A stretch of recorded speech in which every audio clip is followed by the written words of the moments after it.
Good day everyone! Today, we were gonna study about three gods named Zeus, Poseidon, and Hades. If you don't have any idea about them, well, this video is for you.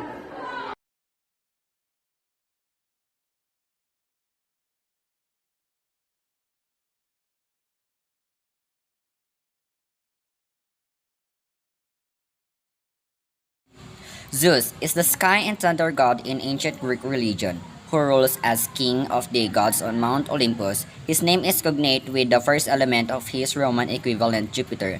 His mythology and powers are similar, though not identical, to those of Indo-European deities such as Jupiter, Percunas, Perun, Indra, Dyaus, and Zoj.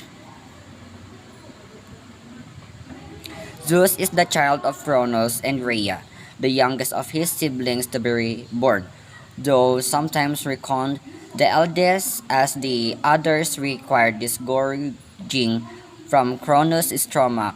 In most tradition, he is married to Hera, by whom he is usually said to have fathered Ares, Elatea, Hebe, and Hephaestus. At the oracle of Dodona, his consort was said to be Dione, by whom the Iliad state that he fathered Aphrodite. According to the Theogony, Zeus' first wife was Metis, by whom he had Athena. Zeus was also infamous for his erotic escapades. This resulted in many divine and heroic offspring, including Apollo, Artemis, Hermes, Persephone, Dionysus, Perseus, Heracles, Helen of Troy, Minos, and the Muses. He was respected as an all-father who was chief of gods and assigned roles to the others. Even the gods who are not his natural children address him as father, and all the gods rise in his presence. He was equated with many foreign weather gods, permitting Pausanias to observe that Zeus is king in heaven is saying common to all men. Zeus' symbols are thunderbolt, eagle, bull, and oak. In addition to his Indo-European inheritance, the classical cloud gatherer also derives certain iconographic traits from the cultures of the ancient Near East, such as the scepter.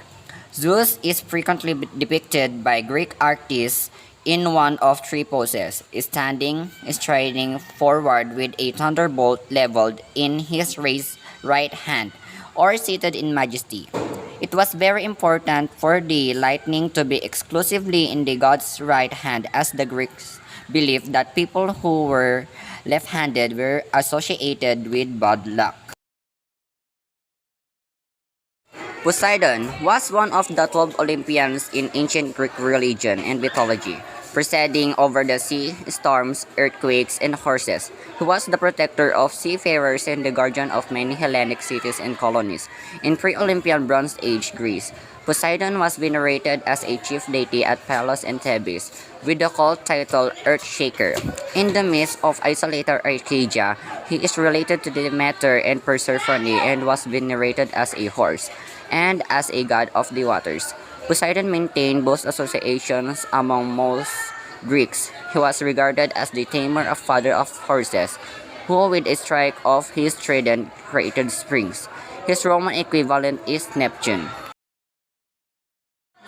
Homer and Hesiod suggested that Poseidon became lord of the sea when, following the overthrow of his father Cronus, the world was divided by a lot among Cronus' three sons. Zeus was given the sky, Hades the underworld, and Poseidon the sea, with the earth and Mount Olympus belong to all three. In Homer's Iliad, Poseidon supports the Greeks against the Trojans during the Trojan War. In the Odyssey, during the sea voyage from Troy back home to Ithaca, the Greek hero Odysseus provokes Poseidon's fury, blinding his son, the Cyclops Polyphemus, resulting in Poseidon punishing him with storms, causing the complete loss of his ship and companions and delaying his return by 10 years. Poseidon is also the subject of a Homeric hymn in Plato's Timaeus and Critias. The legendary island of Atlantis was Poseidon's domain. According to legend, Athena became the patron goddess of the city of Athens after a competition with Poseidon, though he remained on the Acropolis in the form of his surrogate, Erechtheus. After the fight, Poseidon sent a monstrous flood to the Attic plain to punish the Athenians for not choosing him. Is the god of the dead and the king of the underworld, with which his name became synonymous. Hades was the eldest son of Cronus and Rhea, although this also made him the last son to be regurgitated by his father. He and his brothers Zeus and Poseidon defeated their father's generation's god, the Titans, and claimed rulership over the cosmos. Hades received the underworld, Zeus the sky, and Poseidon the sea, with the solid earth, along the province of Gaia, available to all three currently. In artistic depictions, Hades is typically portrayed holding a bident and wearing his helm with Cerberus, the three-headed guard dog of the underworld, standing to his side. The Etruscan god Aita and the Roman gods Dispater and Orcus were eventually taken as equivalent to Hades and merged into Pluto, a Latinization of Pluton, itself a euphemistic title of given to Hades.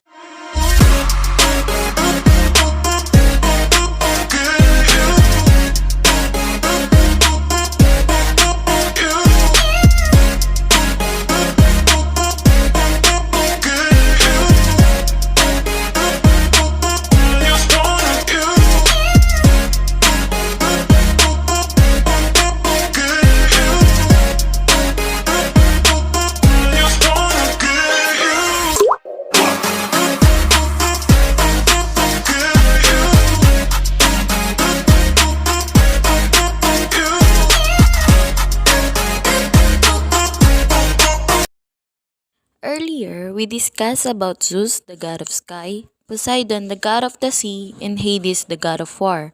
Again, who are they? Zeus. Zeus in ancient Greek religion, chief deity of the pantheon, a sky and a weather god who was identical with the Roman god Jupiter. His name clearly comes from that of the sky god Darius of the ancient Hindu Rig Veda. Poseidon is the god of the sea and waters, as well as the horses and earthquakes.